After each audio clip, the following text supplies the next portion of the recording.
तर आज काय म्हणे तर आज आखाजी म्हणजेच अक्षय तृतीया.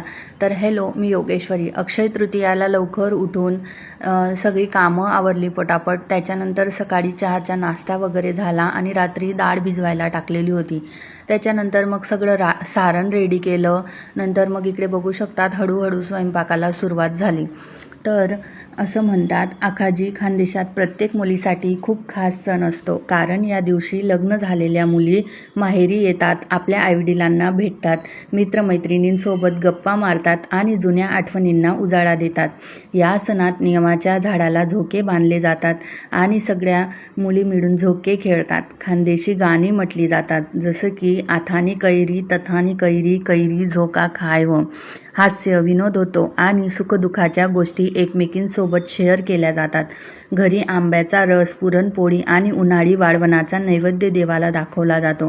त्याचबरोबर आपल्या पूर्वजांची आठवण करून त्यांनाही नैवेद्य अर्पण केला जातो. प्रत्येक आई आपल्या मुलीसाठी प्रेमाने सणावाराचे पदार्थ बनवते आणि अशा आनंदी वातावरणात आखाजी मोठ्या उत्साहात साजरी केली जाते. तुमच्याकडे हा सण कसा साजरा केला जातो ते मला नक्की सांगा.